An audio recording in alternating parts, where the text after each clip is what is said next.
घरी असलेल्या राज्यातील सर्व शिक्षकांना नम्र विनंती करेन की आपल्याला आझाद मैदानामध्ये मोठ्या संख्येने जमल्याशिवाय अंकाची बेरीज होणार नाही। शिक्षक समन्वय संघ कुठलीही गोष्ट ठामपणे सांगतो। काल मला वेळेत इकडे येता आलं नाही, पण मी समाज माध्यमामध्ये पोस्ट केली होती। मे अग्रक्रम समितीची बैठक काल 5:30 ला सुरू झाली, 6:45 पर्यंत सुरू होती आणि ती सांगितल्यानंतरही केवळ कन्फ्युजन कसं वाढवायचं म्हणून बैठकच झाली नाही, हे नाही झाली, ते नाही झाली। ठीक आहे, प्रत्येकाचा तो आकलनाचा भाग आहे, आपण त्या विषयावर नाही बोलायचं असतं। परंतु पुढे बसलेला जो शिक्षक आहे, सुसूज्ञ आहे, समाज माध्यमावर त्यांचं लक्ष असतं, त्यांचं कुठेतरी रक्ताचा नातेवाईक मंत्रालयामध्ये असतो, त्यांच्याकडे ती माहिती पूर्ण असतेच। त्याच्यामुळे आपण कुणाला खोटं ठरण्याचा काही संबंध येत नाही। काळाची पावलं ओळखून या निश्चित या मंचावर सगळेच एकत्र आले, याचं खरं तर काल आनंद वाटला। आणि काल आझाद मैदानावर फार वेगळं चित्र होतं, त्या चित्रावर बोलणं मला संयुक्त वाटत नाही। या मंचाने कधीही शिक्षकांच्या मागण्यांची प्रतारणा कधी केली नाही। ज्या ज्यावेळी शिक्षक समन्वय संघाने आझाद मैदानामध्ये ताट मनाने उभा राहिला, त्या त्यावेळी तुम्ही मैदानात आलात, ताट मनाने कागद घेऊनच घरी गेलात, हे त्रिकाल सत्य कोणी नाकारू शकत नाही। 2019 पासून ते 2025 पर्यंत आपण एक इतिहास बघितला तर शिक्षक समन्वय संघाने आपल्या खात्यात पगारपर्यंत कधीही मैदान सोडलेलं नाही। यावेळेस देखील शिक्षक समन्वय संघ ताटमानेने मैदानात उभा आहे। गरज आहे आपल्या सर्वांची मैदानात येण्याची। बांधवांनो, काल समितीची बैठक झाली, सर्व गोपनीय गोष्टी असतात, आपणही मंचावरून सांगू शकत नाही, पण निश्चितच या राज्याचे अर्थमंत्री माननीय दादा आणि माननीय मुख्यमंत्री फडणवीस साहेब हे कालच्या एका प्रसंगावरून आपल्याला न्याय देण्याच्या भूमिकेत आहेत। न्याय मिळत असताना आपण जर घरी थांबू तर मला असं वाटतं आपण आपल्या मागण्यापासून दूर जात आहोत, याची सुद्धा तुम्ही विचार करण्याची गरज आहे। त्यांना न्याय द्यायचं ठरलेलं आहे, न्याय घेण्यासाठी आपल्याला मैदानात सगळ्यांनी यायचं आहे। काल सगळ्या गोष्टींची आपल्यासाठी लागत असलेल्या शैक्षणिक वर्ष पाठीमागचा 826 प्लस या वर्षाचा 1929 असं काही 2000ची ही सगळी गोष्ट आहे। सांगायचं तात्पर्य आहे की नव्यानं अनुदानावर येणाऱ्या शाळेमुळं आपल्याला त्या प्रवासात गुतावं लागलं नाही। ज्यांचं ऑलरेडी काही झालेलं आहे, 1 रुपया 2 रुपये 3 रुपये मिळतात, त्यांना मात्र या प्रवासाची गरज नव्हती, परंतु त्यांच्यामुळे या प्रवासातून सगळ्याला जावं लागत, लक्षात घ्या। आणि तो प्रवास पूर्णपणे झालाय। येणाऱ्या शुक्रवार पर्यंतचा काळ अत्यंत महत्वाचा असून जेवढ्या जास्त संख्येने आपण मैदानात याल तेवढ्या संख्येने येणाऱ्या शुक्रवारी आपल्याला निश्चित आनंदाची बातमी मिळू शकते, परंतु आपली मैदानात असण्याची गरज आहे।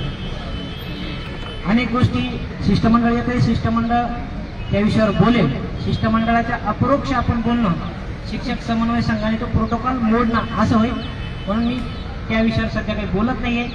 ते निश्चित आपल्याला आज शिष्टमंडळात माननीय मंत्री महोदयांनी काय काय गोष्टीचा वापर केला ते निश्चित त्यांच्या शब्दामध्ये या ठिकाणी व्यक्त करणार आहे। पण सांगायचं तात्पर्य हे नाही की आपण एका कालच्या गोष्टीमध्ये फार चांगल्या दिशेने गेलो आहोत, आपली एक भावनेचा आदर झालेला आहे। फक्त आता एकच आहे, मैदानात बसून राहणे, कागद घेतल्याशिवाय न उठणे, हा जो पवित्र ब्रीदवाक्य मंचाचा आहे। या मंचानुसार शिक्षक समन्वय संघाचे सर्वच बसलेले सर्व समन्वयक ज्या त्या पातळीवर प्रत्येक ठिकाणी न्याय कसा मिळवता येईल याच्यासाठी प्रयत्न करत आहे। आमच्या भगिनी 2-3 दिवस इथं उपोषण करत होत्या, आज निश्चित आमदारांनी त्यांचं उपोषण सोडलं। निश्चितच आजी माझी आणि काही भाविक असे सगळेच या मंचावर आमदार असतात आणि मला सांगायचं तात्पर्य की या आमदारांनी याच्यात एखाद्या जरी शिक्षक आमदारांनी बच्चू भाऊसांची भूमिका घेऊन जर लढण्याची भूमिका घेतली तर निश्चित हे कालचा मॅटर कालच मिटला असता आणि आपण वेगवेगळ्या दिशेला आपण आपल्या शाळेला मुलं शिकवायला गेलो असतो। खरं तर आपल्या समोर येऊन भाषण ठोकणं शिक्षक आमदारांनी खरं तर संयुक्तिक नाहीच, मला त्यांचा अपमान नाही करायचा. सभागृहात मागच्या वेळेस सुद्धा, मागच्या अधिवेशनामध्ये आम्ही एकच सांगत होतो की तुम्ही निधी मागू नका. संच मान्यता मिळाल्यानंतर 7 दिवसाच्या आत टप्पा आदेश वितरित करणं ही शासन निर्णय आहे. तुम्ही फक्त एक करा. प्रश्न एक म्हणा, आयुक्तांना अंमलबजावणी करायचे आदेश का, एवढा प्रश्न मी त्याला खालचं खाली होतो. त्यातल्या मोजक्या आमदारांना मी एका ठिकाणी घेऊन सुद्धा गेलो होतो. त्यांनी सुद्धा सांगितलं तुम्ही ही चूक करता इथे हे करून, इथं जर काही करायला जाल तर निश्चित 1 जून 24चं काय होऊ शकते हे आम्ही नाही सांगू शकत. कदाचित आता 25 चाललं. त्याच्यामुळं आपल्याला 1 जून 24 पासून पाहिजे, म्हणूनच आपण आयुक्ताच्या काळात आपल्याला आता 2 पत्र निघाली, खालची पत्र बाकी आहे.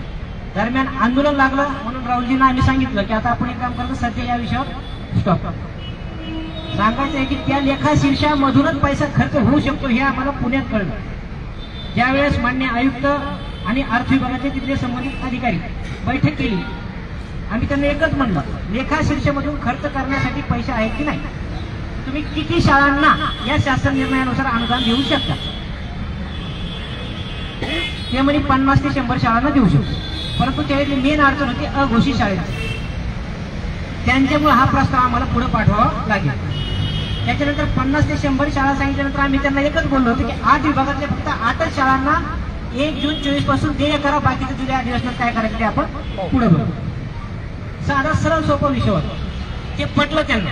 सगळ्या शाळांना नाही ना द्यायला शक्य, पैसा नाही मानताना तुम्ही ठीक नाही, पण लेखाशीर्षामधूनच खर्च करणं अपेक्षित असताना विनाकारण त्या मुद्द्याचं कुठेतरी डायव्हर्शन होते. हे झालं, हे आमदारांनाही वारंवार आम्ही समजून सांगितलं. परंतु जाऊ द्या, काहींची अडचण असते.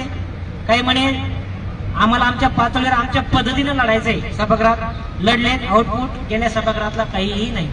चांगलं अधिवेशन आपल्या हातातून गेलं. अर्थसंकल्पाच्या पहिल्याच दिवशी एका आमदारांनी पोस्ट टाकली हे पावसाळी अधिवेशनात होणार आहे. एवढी हिंमत कशी होती? एवढी हिंमत व्हायलाच नाही पाहिजे. म्हणजे राज्यातले 63,000 बांधवांचे सरळ सरळ चाकूने मान कापल्यासारखं झाले. अर्थसंकल्प समोर आणि तुम्ही पावसाळ्यामध्ये होणार आहे म्हणून सांगता. उद्याचा भरोसा काय, गेली की नाही? आला ऑगस्ट पण आलाय, समोर ऑक्टोबर पण येते. म्हणजे त्या लेखाशीर्षामधून पैसे खर्च करू शकतात. फक्त तुम्ही तिथं ताकद लावण्याऐवजी काय करता, ते सगळं डायव्हर्शन मुंबईकडे आणताय, सगळं खालच्या खालीच्या. आणखीही हा जरी निधी इथून मिळाला असेल, तुम्हाला असं वाटत असेल पैसा नाही मिळाला का आपल्या मागच्या अधिवेशनात मिळाला, आम्ही देऊ काढतो. पण चला, अधिवेशन सध्या आंदोलन चालू आहे. या आंदोलनातून कुठली भूमिका समोर येते, कुठली भूमिका घ्यायची आहे, शिक्षक समन्वय संघाच्या मंचावरून निश्चित वेळोवेळी जाहीर केले जाईल. परंतु बांधवांनो, काळ सोपा नाहीये. कुठेतरी आपल्या शासन निर्णयातल्या काही गोष्टीवर वक्रदृष्टी टाकण्याचं काम काल झालेलं आहे. आणि कुठं असं मैदानात ठाण मांडून बसून राहा, त्याला तोच एकमेव पर्याय आहे. नाही तर आपल्या भविष्याशी आपण खेळू असं मला वाटतं. कारण नंतर आपल्याला असं वाटतं, आता मला वाटतं 1 वर्षभराचा कालावधी सरकारला होतोय. देतो देतो देतो म्हणायचं ना, 2.5 वर्षातला काहीतरी मंत्रिमंडळ चेंज करायचं काहीतरी ठरलं, बरोबर आहे की नाही? हे जातील पुन्हा येतील ते पण देतो म्हणतो. त्याच्यामुळे काय जे घ्यायचं ते ह्याच अधिवेशनात घ्यायचं असेल तर राज्यातल्या शिक्षकांनी ताकदी नाही या. आणि आयुक्त स्तरावरून कसं आपल्याला खातं काढायचंय हे शिक्षक आमदार नाही आम्ही सांगू. शिक्षक आमदार महोदयांना माझी विनंती या मंचावरून एक राहील की त्यांनी इकडे तिकडे फिरण्यात काहीच पॉईंट नाही. त्यांनी सरळ सरळ जशी भूमिका याच्या अगोदर इथं सदाभाऊ खोतनी घेतली ती आणि गोपीचंद पडळकर साहेबांनी पण घेतली, सरळ इथे येऊन बसून राहिला. हा बेस्ट वे त्याच्यामधला आहे. तरच जुलैच्या अधिवेशनामध्ये अनेक गोष्टी ज्या नव्यानं अनुदानावर येणाऱ्या शाळा आहेत त्यांच्यामुळे इतरांचं रोखलं जाईल असं कुठं घडायला नको. कारण त्यांना हेडमध्ये शिरायचंय. आपले हेड ऑलरेडी ओपन आहे. आपल्या लेखाशीर्षला ऑलरेडी पैसा पण आहे. 826 कोटी मागची होती, त्याच्यापैकी तुमच्या माहितीसाठी सांगतो आपल्याला कधीही 1160 कोटी दिलेले नव्हते. फक्त 360 कोटीच रुपये दिले होते, त्या सुद्धा याच्या उपर कधीच निधी मिळाला नाही. फक्त एक इलेक्शन इव्हेंट त्यावेळेस होता, तेवढा पैसा दाखवला गेला. तेवढाच पैसा आताही मिळणार आहे. मग 860 कोटीमध्ये कुठून कसं हे ठरले जाणार आहे. या संदर्भातली बैठक येत्या 1-2 दिवसात निश्चित माननीय अर्थ खातं आणि माननीय शिक्षण खातं यांच्या संबंधाने होणार आहे. या सगळ्या गोष्टी समोर येतीलच. निश्चित आपलं शिष्टमंडळ त्यांच्या पातळीवर काय गोष्टी आहेत ते सांगेल. त्यांच्या अप्रोक्ष इथं बोलणं हा या पवित्र मंचाचा माझ्या वतीनं आपण नको. आपल्या सगळ्यांच्या भावना एकत्रित करून शिष्टमंडळ गेलेलं आहे. शिष्टमंडळ सगळ्या गोष्टी सांगणारच आहे. निश्चित राज्यातल्या शिक्षकांना मी नम्र आवाहन करतो की आपण मोठ्या ताकदीने इथे यायचं आहे, हक्क मिळवायचा आहे, त्याच्यानंतरच मैदान सोडायचं आहे. एवढं बोलतो आणि थांबतो.